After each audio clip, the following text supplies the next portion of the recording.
again, I'm big on if you have an opportunity to make history, you make it. I'm mad Quickley didn't go for 50.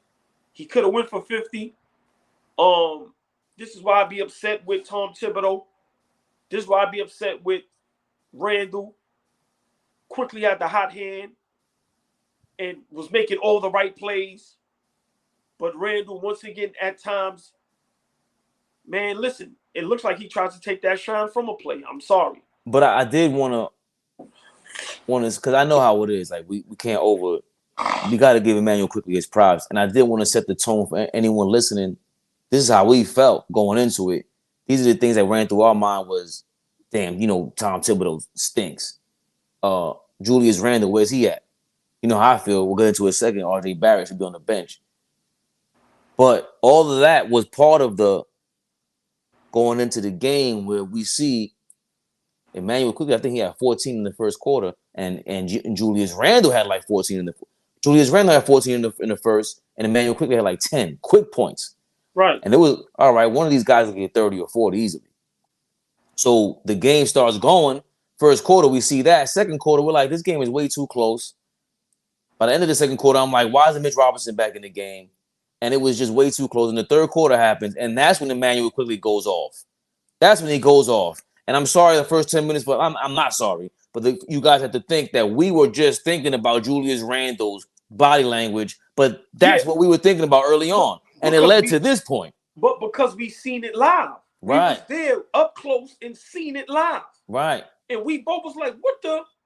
Like, this looks crazy. Now, let's not forget. See, I look at the little things. At the end of the game, when they was talking to Quickley, and you see Harkenstein and Barrett ran up on him. Yo, 40-40. Why isn't Randall doing that? Are you already back in the locker room getting dressed, leaving? Like, these are things, if you're a Knicks fan, these are things I'm looking at. See, I'm a real Knicks fan. I look at everything on the court and off the court. And Randall, hey, man, things like this is going to be a problem in the playoffs. It definitely is. But with Immanuel Quickley, man, at this point, he's our fourth leading scorer at 14 points per game. Because he's coming off the bench. And you know what? He should be, but he starts a lot now because when Brunson is sitting down, he starts. So but can I say something real quick? Sure. All right, I don't know about the playoffs, right?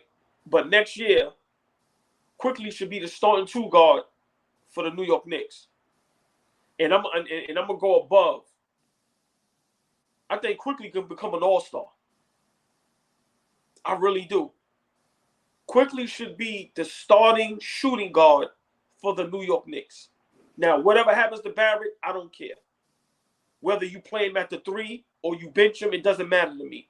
But Brunson at the 1, Quickley at the 2, Barrett at the 3, Randall at the 4. If he's still there, Mitchell Robinson at the 5. Now, coming off the bench, you got Hart, you got Grimes, you got Harkenstein. So, we may need another player or two for some more firepower off the bench. But I'm being honest. That's not a bad starting 5. I think Quickley is playing himself into a starting shooting guard in the NBA. Your thoughts? I've been saying that for months now. But I also got to get into shout out to the Strickland. I seen on Twitter. He did a nice post. It was tough for IQ to get in the paint early on in his career. He would shoot like 41 shots, below 40%, within like 5 feet. Little nerd stats like that. But now he's shooting 60% from the same area. Over 100 shots he's taking. So that opens things up for him because I could tell from his rookie season, his spot is the top of the key. That top of the key three-pointer, that was money. But he didn't have any other spots. And maybe like the wing area. And that was it. But your game is limited. You go to the basket, can't hit a layup. You barely have a handle. Now his handle is still, he has a handle in terms of, it ain't Kyrie, but he doesn't lose the ball. Right. He doesn't lose the ball. He had 3 turnovers against Orlando. He only had 1 turnover last night.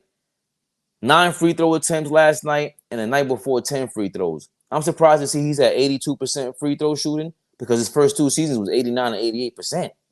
That's what showed me like, yo, he can shoot way better than this at three-pointer because a lot of times you'll see people shooting a high percentage at free throws. That's an indicator for them to go shoot better from 3 later on in their career for whatever reason. Right. Immanuel Quickley, I guess we're going to start to see that. He shot 7 of 9 last night, but I didn't realize those were the most free throws he shot all season for a game. Wow. 9 free throw attempts last night, 10 free throw attempts against Orlando. And maybe that little spat with Julius Randle may have sparked something. 14 of 18 last night. He totally dominated.